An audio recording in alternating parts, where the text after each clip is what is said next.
Commander Tyke stood before the massive holographic display, his three eyes blinking rapidly in distress. The blue glow of the star map cast eerie shadows across his silver skin as he watched another red marker vanish from the screen. The Varia colony, home to over 8 million Eldinari, had just gone silent. "That makes 5 worlds in less than one cycle," whispered his assistant, Ha, her voice trembling. Tyke's slender fingers tightened around the edge of the control panel. The Vex Dominion ships moved through their territory with methodical precision, exterminating everything in their path. The Eldinari, despite their advanced science and technology, had never developed significant weapons. Their species had evolved without natural predators, on a planet blessed with abundant resources. In 3,000 years of spacefaring history, they had never needed a true military, until now. The doors to the command center slid open with a soft hiss. Director Suk entered, clutching a data tablet against her chest. Her usual calm demeanor was replaced with something Tyke had never seen before: hope. "Commander, I believe we found something," she said, approaching the central platform. "Our deep space archaeologists discovered records from an abandoned trading post in Sector 7. References to a species we've never encountered." Tyke turned to face her. "Another spacefaring civilization. Why haven't we made contact before?" "They're confined to a single star system," Suk explained, transferring her data to the main display. "Primitive by our standards. They call their world Earth and themselves humans." The hologram shifted to show a small blue planet orbiting an unremarkable yellow star at the edge of an outer spiral arm. Tyke felt his hopes sink. "They're not even a Level 2 civilization. How could they possibly help?" Suk swiped her hand across the display, bringing up a series of historical records. "That's what makes them interesting. Look at their history." The images that filled the display made several officers step back. Scenes of warfare unlike anything in Eldinari records played before them: tanks rolling across battlefields, aircraft dropping explosives, ships exchanging fire across vast oceans. "They spend resources developing weapons even during times of peace," Suk continued. "Their entire history is filled with conflict." "They're savages," Ha whispered. "No," Suk corrected. "They're survivors. Their planet forced them to compete. For resources, they evolved as prey animals with natural predators. Violence is woven into their development, but so is something else." She tapped her tablet again, and the display shifted to show humans building shelters after disasters, rescuing each other from danger, and standing in defiance against overwhelming odds. "They protect their own," Tyke observed, "and others they consider under their care." "Exactly," Suk nodded. "Unlike the Vex, they have a concept we would recognize as mercy.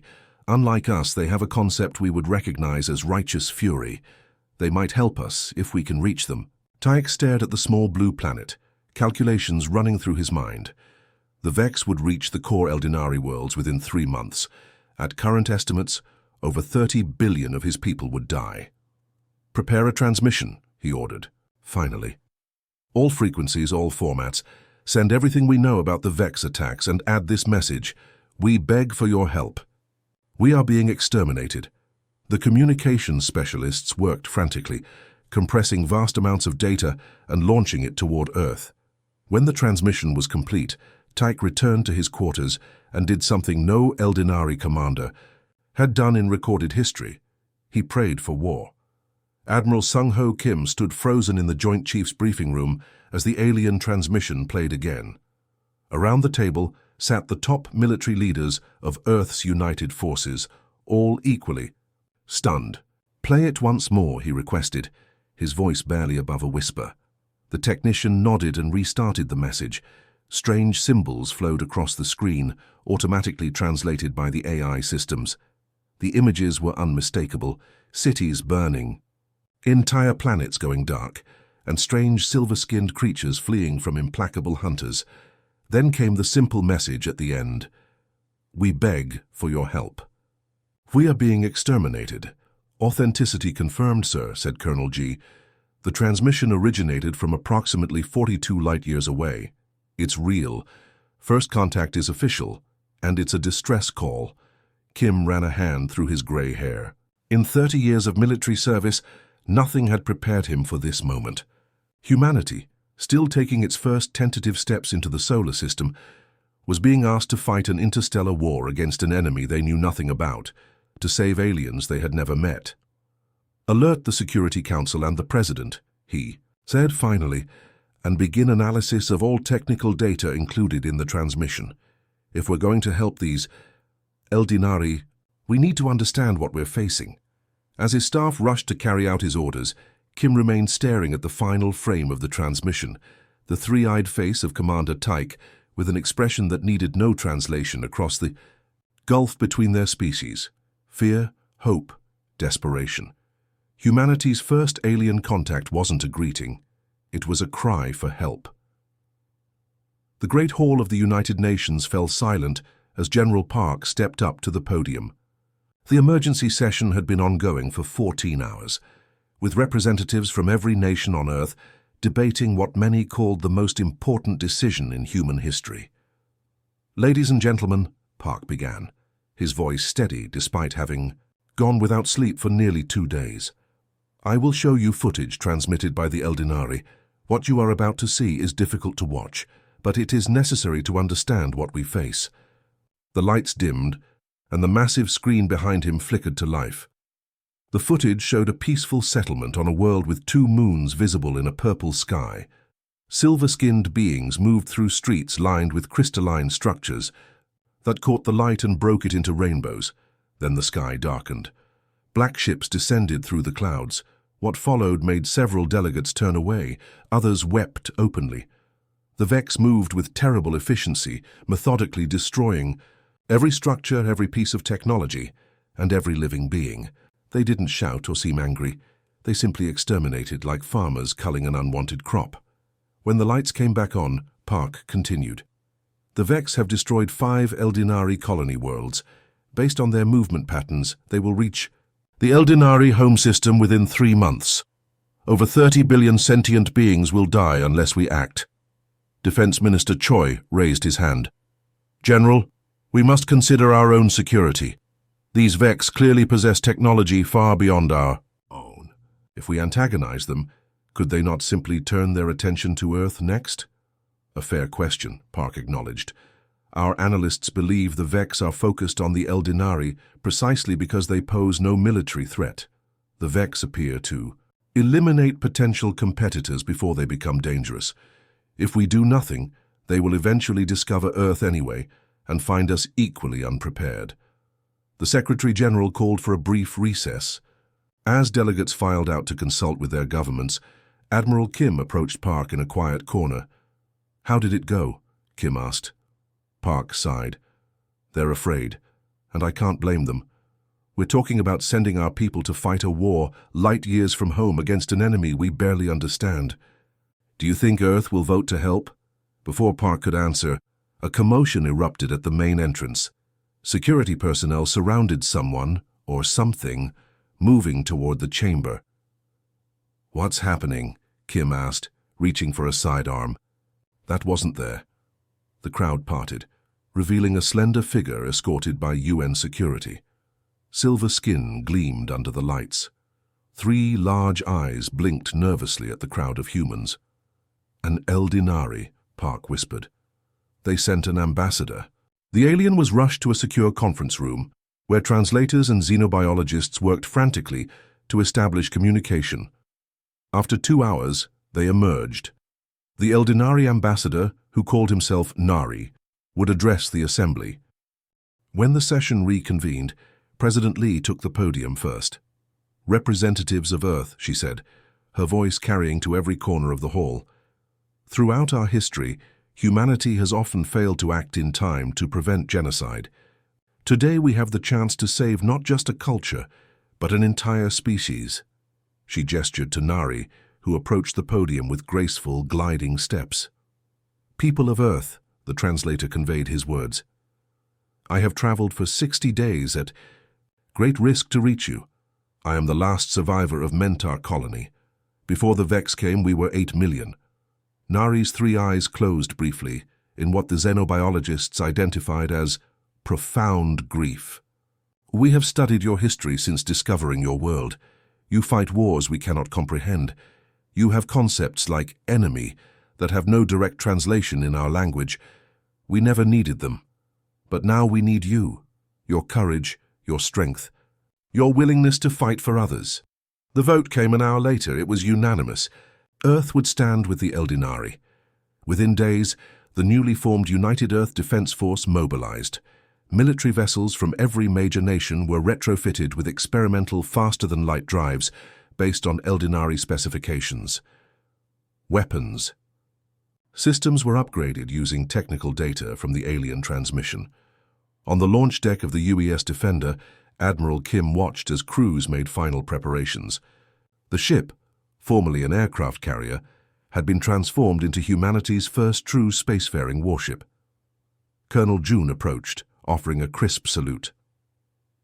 "Expeditionary force is ready, sir. All personnel aboard and accounted for."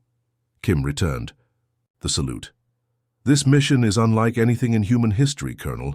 We're not just fighting for ourselves anymore." "The crews understand, sir. Most volunteered after seeing the Eldinari footage." Kim nodded, looking out at the fleet gathering. In the harbor, vessels from nations that had been enemies just months before, now united under a single banner.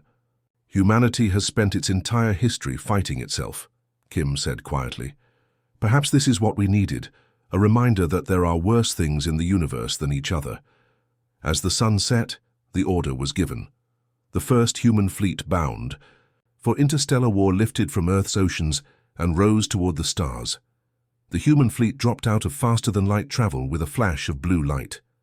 12 ships, the best Earth could offer, emerged near the small moon that housed the last Eldinari outpost in this system.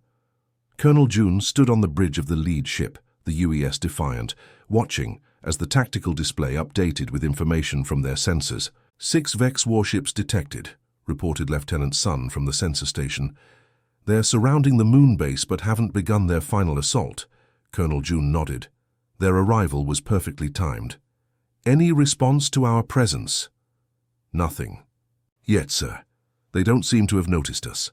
June turned to the communications officer. "Contact the Eldinari outpost. Tell them help has arrived." Minutes later, the main screen flickered to show a silver-skinned face with 3 wide eyes.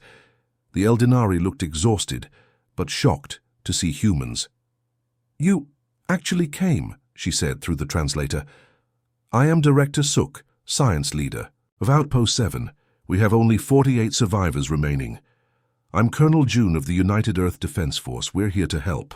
Can you get your people to evacuation ships?" Suk shook her head. "Impossible. The Vex control all approach vectors to our landing bays. They've been systematically cutting off all escape routes before beginning their final attack. It's what they always do." "Always?" June raised an eyebrow. "They follow the same attack pattern each time." "Yes, the Vex operate on logic and efficiency. They calculate the optimal approach and execute it perfectly." Suk's expression showed what humans would recognize as frustration. "We've studied their patterns, identified weaknesses in their formation, but we lack the military strength to exploit these weaknesses." Colonel June smiled. "Director Suk, predictability is a fatal flaw in warfare. Please share these patterns with us immediately." Suk transmitted the data, which Lieutenant Sun quickly displayed on the tactical screen. The human officers studied the complex formations and movements of the Vex ships. "They're like a computer program," Captain Min observed. "Each step follows logically from the last." "Exactly," Jun nodded. "And what happens when you introduce an illogical variable into a logical system?" Min grinned. "The system crashes." Jun turned to his communications officer. "Send Battle Plan Alpha to all ships. We attack in 15 minutes. Director Suk watched the human preparations with concern. "Colonel, I must warn you. The Vex ships outgun yours by significant margins. Their shields can absorb tremendous damage." "We're counting on it," June replied. "Now here's what we need from you." The Vex commander, a being more machine than organic, observed the 12 new vessels with mild interest. Its sensors classified them as primitive, with limited weapons capability and substandard shielding. The computer core calculated a 99.7% probability of their destruction if they engaged. "Unidentified vessels approaching Eldinari outpost," reported a Vex operator. "Configuration unknown." "Irrelevant," the commander responded. "Continue primary mission. If they interfere, eliminate them." The human fleet split into 3 groups. 4 ships headed directly toward the largest Vex vessel, while 4 more curved wide around the moon. The remaining 4 held position. The Vex commander recalculated. The approach pattern made no tactical sense. The ships flying toward the command vessel were sacrificing themselves needlessly. "Incoming vessels have activated weapons," reported the operator. "Energy signatures minimal. No threat detected." The first 4 human ships opened fire on the Vex command vessel. Their weapons splashed harmlessly against its shields. As expected, the Vex commander noted, "Dispatch intercept. Units." 2 Vex destroyers broke formation, moving to engage the human ships exactly as June had predicted. "Now," he ordered. The 4 ships at the rear launched dozens of small objects toward the Eldinari outpost. Not missiles, but pods containing special forces teams. In the confusion of the frontal assault, the pods slipped through the Vex sensor net. Simultaneously, the ships that had curved around the moon suddenly accelerated, firing their weapons not at the Vex vessels, but at specific points in space near them. "What are they doing?" Suk asked, watching from the outpost. "Creating a distraction," June explained, "and testing a theory." The Vex ships responded to the seemingly random attacks by adjusting their shields to the areas under fire, exactly as the human analysts had predicted they would. This left other sections with minimal protection. "All ships execute Phase 2, June commanded. The human vessels abruptly changed course, firing precise weapons bursts at the now vulnerable sections of the Vex ships. 2 Vex vessels shuddered as their engines took direct hits. Meanwhile, the Special Forces pods landed at the outpost. Teams of heavily armed soldiers secured the landing bays. "Director Suk," came a voice over her communicator. "This is Captain Do. My team has secured your evacuation route. Get your people to the landing bay now."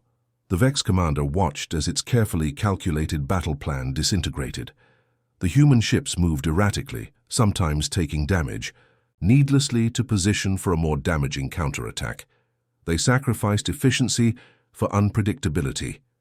"Recalculate optimal response," the commander ordered its battle computer.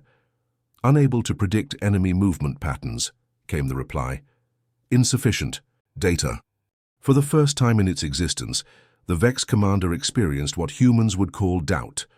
5 hours later, Colonel June watched as the last Eldinari survivors boarded the transport. Director Suk approached him, her 3 eyes blinking. In what the humans now recognized as amazement, "You defeated 6 Vex warships with 12 inferior vessels," she said. "How?" June looked at the burning wreckage of Vex ships visible through the viewport. "We introduced chaos into their order. Humans have spent thousands of years fighting each other. We've learned that sometimes the logical move is the most predictable one." Director Suk studied him carefully. "The Vex will adapt. They will analyze your tactics." "Then we'll change our tactics," June replied simply. "That's something humans excel at."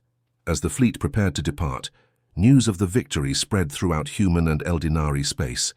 The first battle was won. The war had just begun. The central Vex command station hung in space like a massive metallic spider. News of the human victory had reached Supreme Vex Commander Rax within hours of the battle.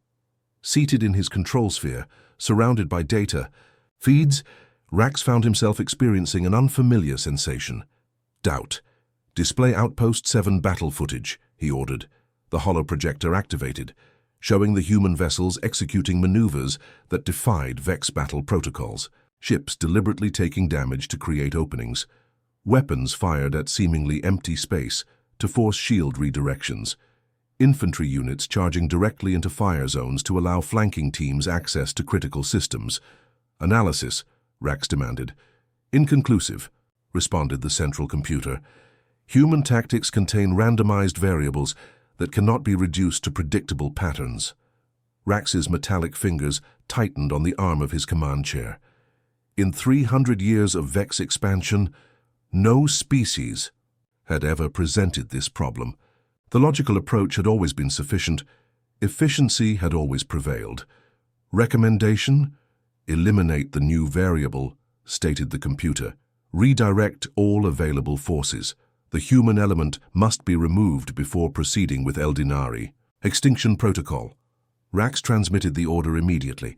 Throughout Vex-controlled space, 200 warships altered course, abandoning their current missions to converge on the human fleet. They will regret interfering in matters beyond their understanding, Rax said to no one in particular. Aboard the UES Defender, Admiral Kim studied the intelligence report with growing concern. Colonel June's victory had been magnificent, but the Eldinari intelligence network now reported massive Vex fleet movements. 200 ships, Kim said quietly, looking up at his assembled officers. They're pulling forces from across 3 sectors to deal with us. We should retreat, suggested Admiral Park. We've evacuated the outpost. We can return to Earth, build more ships, develop better weapons. Kim shook his head. By then, the Eldinari homeworld will be ashes. We didn't come here to win a single battle. We came to stop a genocide. He walked to the main tactical display where the Vex fleet movements glowed as red arrows converging toward their position. The Vex think in terms of efficient resource allocation. They commit exactly what they calculate is necessary to achieve victory, no more. That's why they're pulling ships from all these other operations. They believe this is the optimal response. What are you suggesting, sir? Asked Captain Han. Admiral Kim smiled grimly. I'm suggesting we show them why that's a mistake. Now we've been fighting defensively, protecting Eldinari outposts. It's time we take the fight to them. He activated the ship-wide communication system. His next words would be heard by every human in the fleet. Attention all UEDF personnel. As of this moment, all UEDF forces have authorization for unrestricted warfare. I want strike teams hitting Vex supply lines, sabotage teams disrupting their communications, and our main battle groups targeting their primary shipyards. Show them what humanity does when innocent lives are at stake. The response was immediate. Cheers erupted throughout the ship. For the first time in human history, their warrior nature was being directed not against each other, but against an enemy that truly deserved their fury. Director Suk stood in the observation room of the Eldinari refugee vessel, watching as small groups of human ships broke away from the main fleet, heading in different directions. What are they doing? She asked Colonel June, who stood beside her. The Vex fleet will arrive in 3 days. Surely they should be consolidating their forces. If we fight as they expect us to fight, we lose, June explained. So we're going to fight in ways they can't predict. On the tactical display, human vessels vanished into faster-than-light jumps, each group targeting a different Vex installation or supply line. Captain Min is leading a strike team to destroy their forward supply depot in the Altari system, June continued. Without that depot, the western wing of their fleet will have to reduce speed to conserve fuel, delaying their arrival. Suk's 3 eyes widened. But that depot is heavily defended. They'll lose half their force. Probably, June agreed, but the survivors will complete the mission. Suk struggled to understand. You're deliberately sending your people to die? I'm sending them to win, June corrected. There's a difference. Humans understand that victory sometimes requires sacrifice. Captain Min's strike force dropped out of faster-than-light travel just outside the sensor range of the Altari depot. 6 small fast attack vessels against a station guarded by 12 Vex warships. All ships maintain communication silence. Min ordered. Execute attack pattern Echo. The human vessels split into 3 groups approaching the depot from different vectors. Min's ship led the direct assault group, accelerating toward the station at maximum speed. Vex sensors detected them when they crossed the outer defense perimeter. Immediately, 4 Vex cruisers moved to intercept. Weapons hot, Min ordered. Target their communication array first. The human ships opened fire, their weapons modified by Engineer Du, using technology reverse-engineered from the debris of the Vex vessels destroyed at Outpost 7. The energy signatures were different enough to confuse Vex defensive systems for crucial seconds. Min's ship took heavy damage, but 2 of the Vex cruisers were crippled in the exchange. Meanwhile, the second human team had reached the opposite side of the depot undetected. They launched specially designed boarding pods containing elite infantry units. Inside the depot, the human soldiers moved with practiced precision. Unlike the Eldinari, humans had been fighting wars for their entire history. Each soldier carried weapons incorporating Eldinari technology with human combat doctrines. "Charges set," reported Lieutenant Kang from inside the depot. "Core detonation in 3 minutes. Min's ship was nearly destroyed, its engines failing and hull breached in multiple locations. But he smiled as the countdown reached 0 and the depot erupted in a blinding flash. When the Vex reinforcement fleet arrived 3 days later, they found only debris where the depot had been. And instead of a waiting human fleet, they found empty space. And reports of human attacks on a dozen other critical installations. Supreme Commander Rax stared at the reports flooding his command center. The humans weren't following any strategic doctrine in the Vex database. They struck where they were weakest, sacrificed forces for seemingly minimal gains, and disappeared before decisive engagement. "They fight like madmen," he said. "Correction," the computer responded. "They fight like humans." For the first time in the history of the Vex Dominion, a civilization was facing not just defeat, but extinction. And it had begun with a simple request. They begged for help. Humanity answered with total war. The observation deck of the UEDF flagship Defender offered a sweeping view of the stars. Once these stars had belonged to the Vex Dominion. Now 3 months after humanity's intervention, the galaxy was transforming. Commander Tyke stood beside Director Suk, both watching silently as Admiral Kim and Colonel June examined the holographic display of newly liberated space. The silver skin of the Eldinari caught the light from nearby stars, giving them an almost ethereal glow. "The last Vex stronghold fell yesterday," Admiral Kim said, pointing to a flashing point on the map. "Supreme Commander Rax was captured attempting to flee to uncharted space." "What will happen to him?" asked Suk, her 3 eyes blinking rapidly. "He'll face trial for genocide," Kim replied. "Representatives from all affected species will participate in the proceedings. Justice, not revenge." Tyke moved closer to the viewport, his slender fingers pressed against the transparent material. "Your species frightens us," he admitted quietly. "We asked for help, and you unleashed something we've never witnessed before." Colonel June joined him at the viewport. "What exactly frightens you?" "Your capacity for violence," Tyke answered. "The way you embrace total war so readily. The Vex were logical, predictable, but humans—" He trailed off, searching for the right words. "Humans are contradictions," offered Suk. "Your medical teams worked tirelessly to save wounded Eldinari, yet your soldiers fought with a ferocity that shocked even the Vex." Admiral Kim nodded solemnly. "Humanity has always had the capacity for both compassion and terrible fury. We fight hardest when protecting others." "That is what truly frightens us," said Tyke. "Not your weapons or your tactics, but your emotions. You care so deeply that you're willing to die for beings you just met." The Vex couldn't understand that. They couldn't calculate its value. The doors to the observation deck slid open. A small delegation entered. Representatives from species that until recently had been subjugated by the Vex. They moved cautiously, still unaccustomed to freedom. A tall, insectoid being approached first. Its translucent wings caught the starlight as it bowed deeply before the humans. "I am Jir of the Mantelly," it said through a translator. "For 3 generations, my people were slaves in Vex mining operations. When your ships arrived, the Vex told us you were monsters." "What do you think now?" asked Colonel June as Shir's compound eyes reflected the stars. "We think you are dangerous in a way the Vex could never be, because you fight for others, not just yourselves." A small furry creature no taller than a child stepped forward next. "I represent the Vorcha Collective," it said. "We watched your battles against the Vex. You sacrificed your ships to save our planets. Why?" Admiral Kim looked at each alien, face before answering. "Because that's what humans do. We protect those who cannot protect themselves." "Even at such cost?" asked another representative, a being that seemed made of living crystal.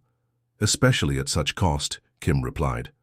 "On Earth we have a saying, the only thing necessary for evil to triumph is for good people to do nothing. We chose not to do nothing." The delegation murmured among themselves. Finally, Shir spoke again. "We have created a galactic council of free species.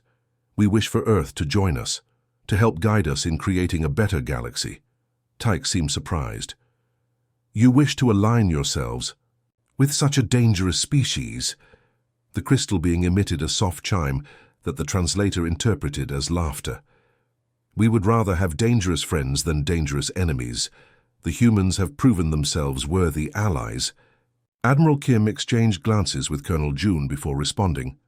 Earth would be honored to join your council, but we have conditions. Name them, said Shear.